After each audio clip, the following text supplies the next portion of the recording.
All right, we're about to embark on the fundamental training for this course, these courses that we're actually setting in motion, this process that you guys are going to be going through. It's like a metamorphosis. You're going to start with fundamentals, and we're going to build into more and more complex scenarios, bits of information, lessons. It should be an incredible journey for you guys.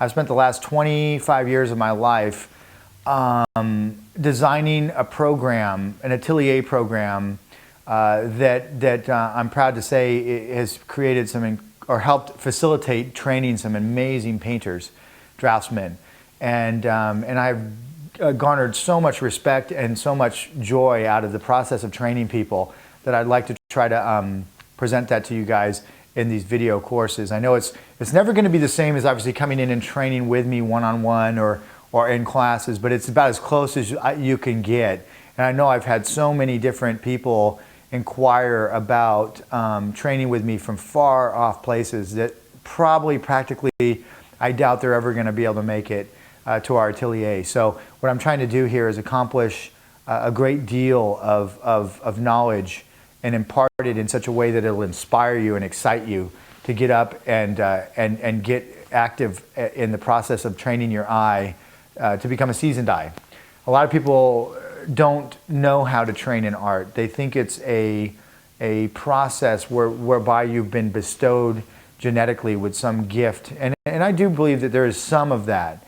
But I have seen people come from raw beginnings in our process, in our procedure, in our curriculum, and build into amazingly proficient artists. Some have taken years to accomplish that. Some take more than that. You know, some do it faster. But the main thing to remember as we go into these fundamental exercises is that the foundation is the most important, obviously, part of any strong, well-developed individual in any discipline. I don't care if it's music or acting or the fine arts or athletics. I used to be a avid, athlete. It was one of my goals to be a professional athlete as a young man, and I learned so much about training and discipline and repetition and focusing on fundamentals, that when I went into training in art seriously, which I was always more gifted at, I really took and channeled those particular aspects of training into the training that I did for art, and got amazing results fairly quickly and then consistently, and continued to grow, and I've continued to grow for the last 20 years, and hopefully I will continue to do that the rest of my life. I guess the main thing to remember is that there's going to be a lot of frustration. There's going to be a lot of days when you don't want to draw, when you don't want to paint. Try to muscle through and dig deep and try to work through those periods. Okay, you need rest. You need time to just kind of allow some of this stuff to digest. There's lots of ways to train, and we'll get into this further and in different areas and different ways as we get into more advanced lessons. The lessons we're going to be covering in the fundamental courses that you're going to be starting with. Some of you are going to be subscribing to this particular classes and online courses as a way to complement your training, and that's what I would recommend. Training in some school somewhere or some atelier that maybe the program is really strong, but maybe isn't quite as seasoned maybe with their curriculum. Or maybe you're in a school where you aren't getting a lot of direction and you're having a hard time because the teacher doesn't seem to be teaching you these fundamental concepts, and you're just struggling and trying to pick them up out of books and videos and workshops that you've taken with people.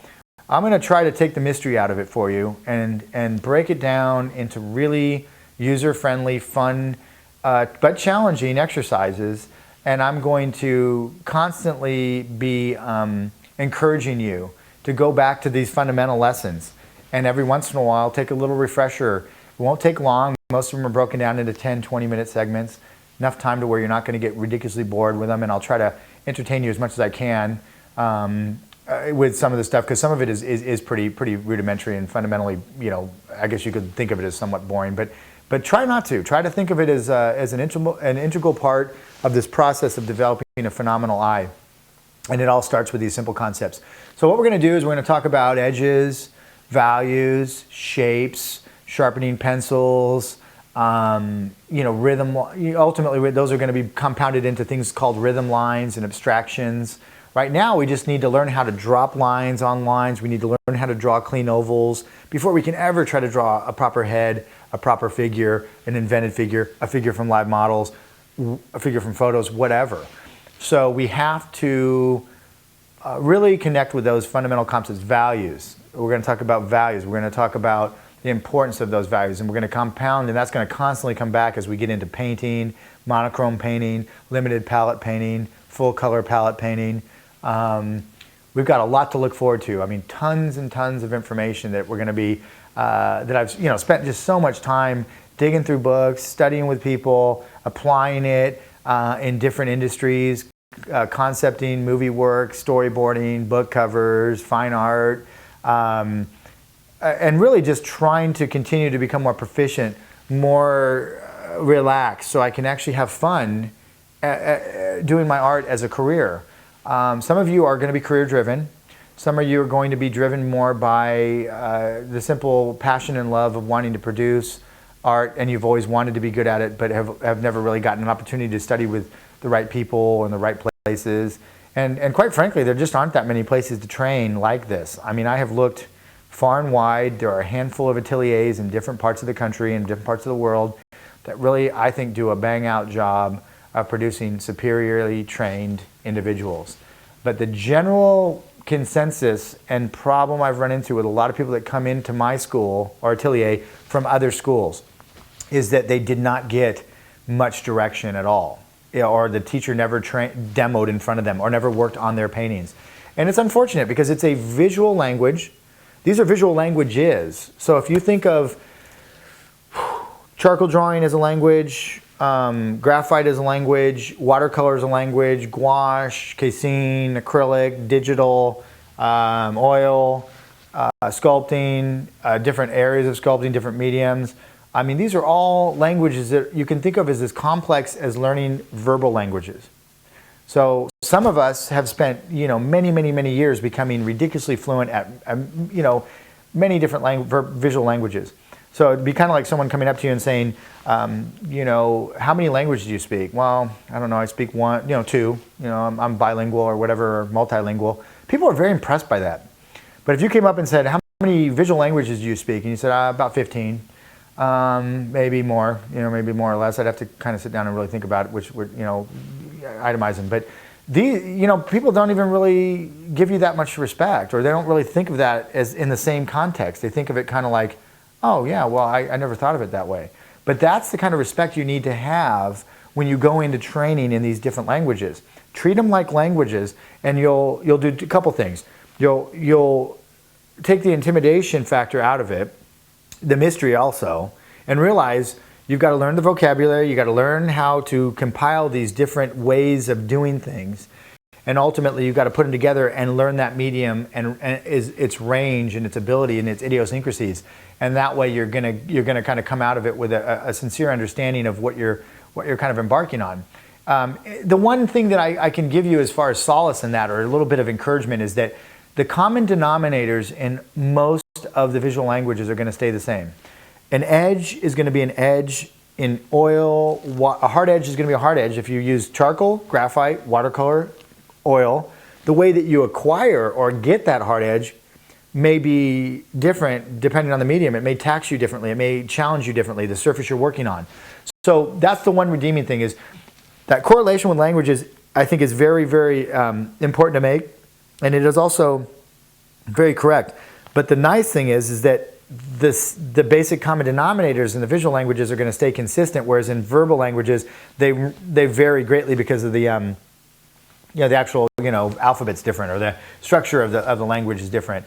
So I want you to not be so discouraged, because you might think, oh my God, there's no way I would ever be able to learn 10 different verbal languages, and if I have to do that in visual, I'll never make it. Don't think of it that way. I'm not trying to paint this ridiculous picture for you. I'm just trying to get you to respect the process a little bit more, so that you don't come in either too hot or too cold. Some people come in thinking they're way worse than they are, and they have a lot of confidence building that needs to be done.